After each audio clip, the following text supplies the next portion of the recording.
Today I'm making my boyfriend cookies, but I'm not gonna eat any. Or maybe I will, but only if I do these things first. Hey hun, are we out of chocolate chips? Looks like we might need to take a trip to the store. Let's go. Early last year, I discovered the glucose goddess, and she completely changed my mindset when it comes to blood sugar. I'm a nurse by trade, so blood sugar is definitely something I've always been aware of, but it definitely seemed like something that you only really have to think about if you have diabetes.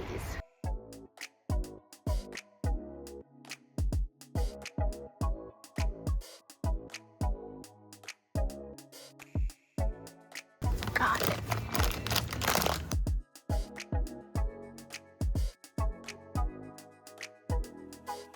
All right, I'm back from the store and I changed my outfit so that I'm a lot cozier ready to bake these cookies. It turns out that blood sugar is incredibly important and it impacts everybody, not only if you have a formal diagnosis. It can impact everything from your mood to your energy levels to your irritability, and that's just things that we notice. It doesn't even include everything that's happening internally. Our bodies can become resistant to insulin before we even start to notice changes on our labs, like in our fasting blood sugar or in our A1C. What that means is that we're requiring more and more insulin in order to have the same effect on our blood sugar. This not only creates overall inflammation that can lead to chronic disease over time, but it also is impacting you right now through creating things like fatigue and anxiousness. At my last job, I was a hospice nurse, so I would drive all over the place to see my patients wherever they were living. And this meant that I really could not eat consistently. Either I would shove food into my face while I was like at a stoplight, which was not good, or I would get to a facility and plan to be there for 2 hours and end up staying like 6 hours, and then I just wouldn't eat or drink water that entire time. So when that was the case, I needed a really quick burst of energy coming out in order to keep working, and unfortunately, I realized that there was this really amazing donut shop right next to one of the facilities that I went to a lot. On top of that, I had been plant-based for over 5 years, and at that point in time, I had basically stopped strength training, so I had lost a lot of my muscle mass, and I was eating a lot more sugar. So I think that those two things combined were super detrimental to my health. I later learned that having unbalanced blood sugar can cause a lot of anxiousness and stress because our bodies will get this really big sugar high, and then as the insulin starts to catch up and it starts to decrease your blood sugar, actually it leads to a crash. And when you have that crash, it's literally telling your body like, danger, danger, we need food right now, we're not safe. And I feel like that was contributing to a lot of my sense of overwhelm that I was having on top of my job already being really stressful. I remember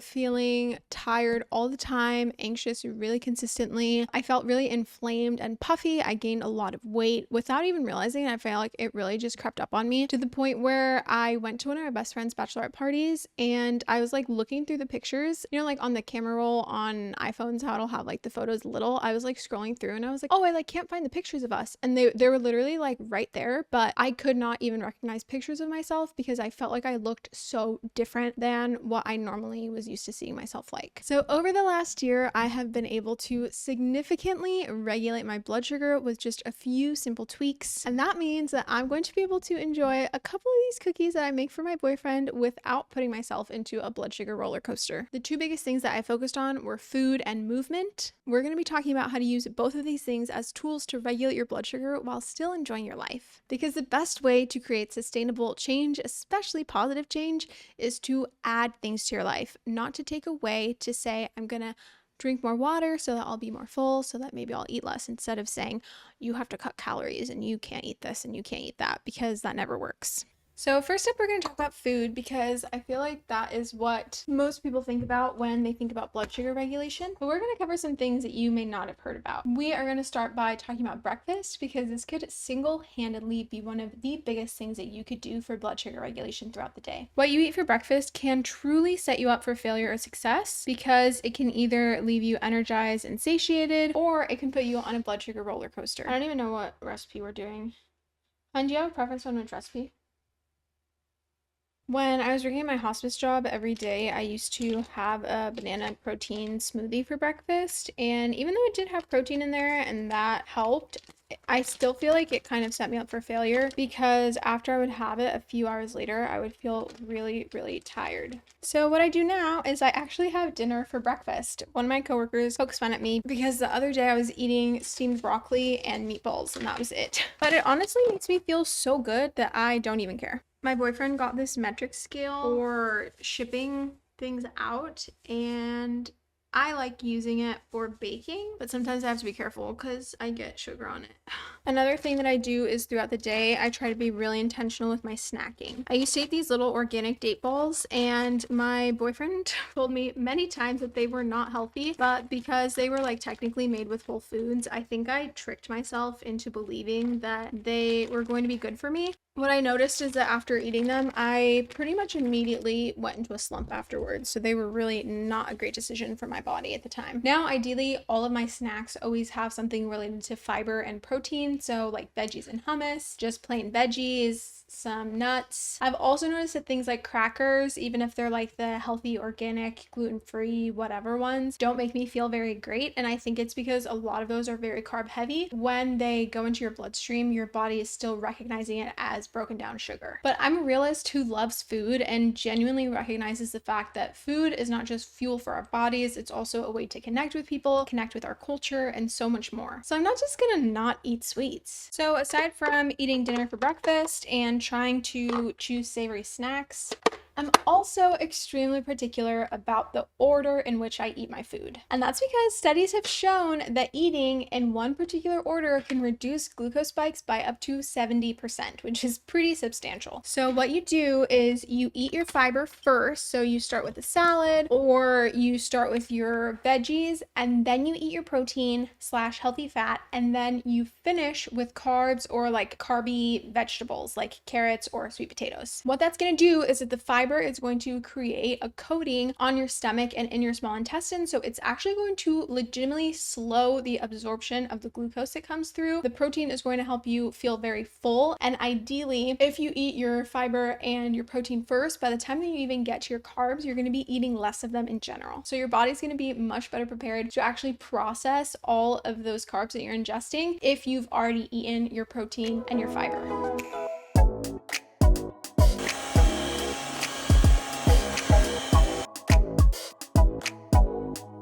Now, you might be wondering where fruit falls in. There's a lot of people on the internet who absolutely hate fruit, and I think that they are kind of throwing the, what's the expression? Throwing the baby out with the bathwater.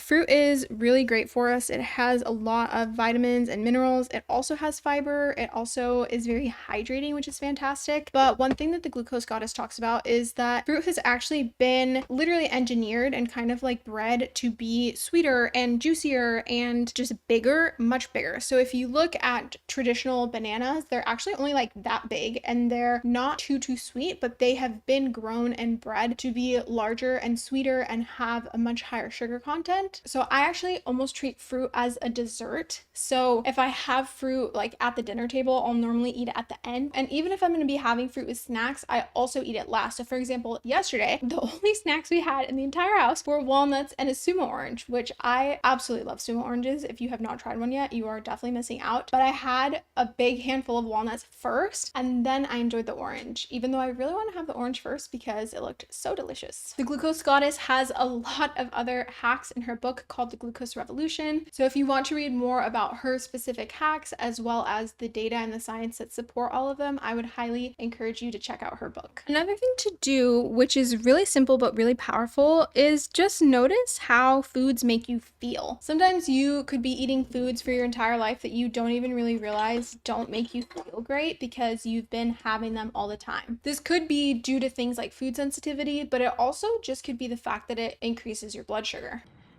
So I've got my special blue light glasses on because it's 8 p.m. and I'm gonna go to bed soon, but I've got here my no rice dinner.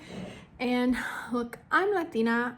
I love rice. I love it so much. One time someone asked what my favorite food was, and I literally told them my mom's rice. But I've come to notice that it just really doesn't make my body feel great. Like normally I've been eating rice at the end of my meals, and I've tried it, it works. What I've noticed is that if I eat my veggies and my protein and I stop, I feel very like light and energized. And then if I still have the carbs, even if I'm not eating like a ton, I get a crash and I just like don't feel the best. So I'm trialing, and I've been trialing not having rice, and I actually really like it.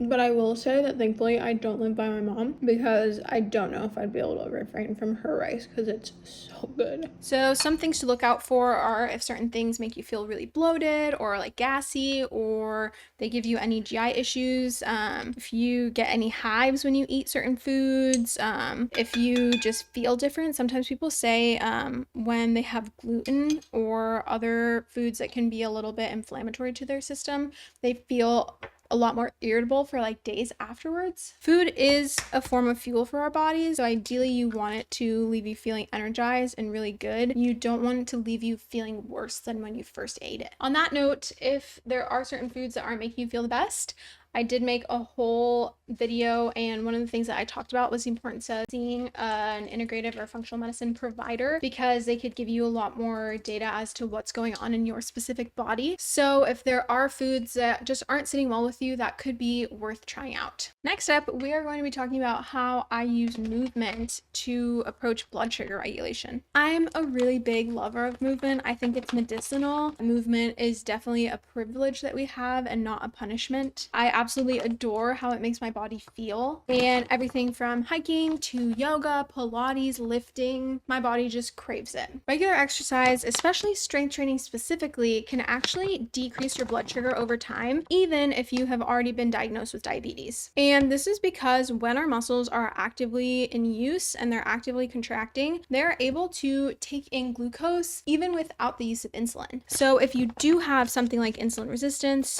which is a marker of diabetes, then you're still able to exercise as a way to control your blood sugar. So if you exercise after you eat, like by going on a little digestive walk or even just doing some body weight squats, you are going to decrease the potential blood sugar spike that you would have gotten from your dinner. If you strength train at any point throughout the day, that means that you're going to increase your overall muscle mass, especially if you strength train your legs, because your legs have the biggest muscles overall. So when they grow, they actually provide you the most bang for your buck in order to be able to increase your insulin sensitivity. Another thing to note about movement is that over the years, there has been a lot of talk on social media about switching to more low intensity workouts and straying away from really intense HIIT workouts like berries or Orange Theory. And this is because HIIT workouts can actually increase your cortisol levels, and cortisol stimulates a release of blood sugar. And so over time, if you're already stressed and then you're putting your body through more stress, then that can actually increase your blood sugar as well. There's this phenomenal book called Prescription Happiness by a functional medicine physician named Dr. Robin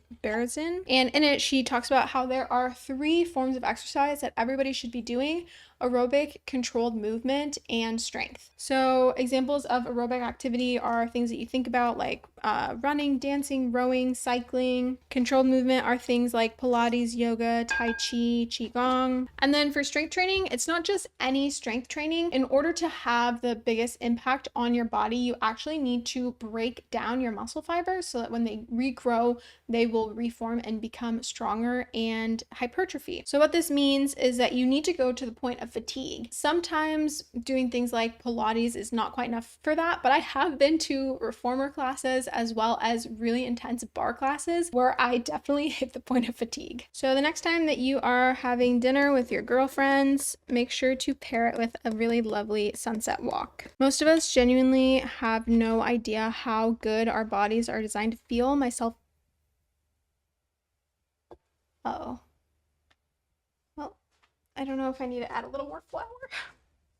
See, this is why I did not wear my linen shirt. I didn't want to have to hand wash it if something like that happened. But as I was saying, yeah, most of us don't know how good we are supposed to feel, myself included. I feel like with the hustle and bustle of life, it can definitely be easy to make excuses to eat whatever is closest at hand, to not meal prep, to not wake up early to go to the gym, to say we're too tired after work to go to the gym. Unfortunately, that just all has a cumulative effect that kind of just keeps us stuck in this loop of suboptimal living. And the issue with that is that when you're not feeling your best, you can't can't go after your dreams, you can't be the best partner, you can't be the best friend. Your body is genuinely just in survival mode at a cellular level, even if you're not even consciously aware of it. Imagine sharing a meal with people that you love, and afterwards you actually feel more present and engaged and alert rather than feeling fatigued all the time. Imagine getting invited on a last-minute backpacking trip and you get to say yes because you have been living a healthy lifestyle, so you don't even need to formally train for it. I know that changing your eating habits and changing your lifestyle habits can be really hard, but not feeling your best and not being able to do the things that you love because of it is also really hard.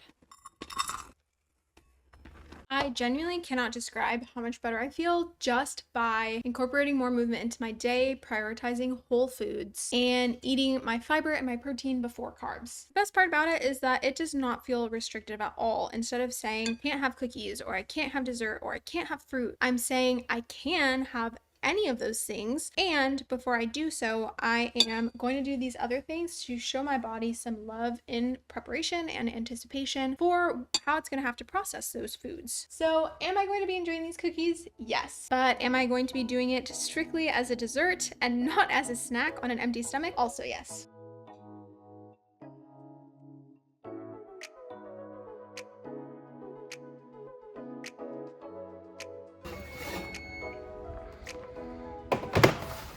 I hope that you're ending this video with simple and tangible steps on how to regulate your blood sugar more effectively. If you're like me and you want to learn more simple daily practices to improve your overall well-being, you're probably also into lymphatic drainage, and I do a deep dive on different methods of lymphatic drainage in this video. Cheers!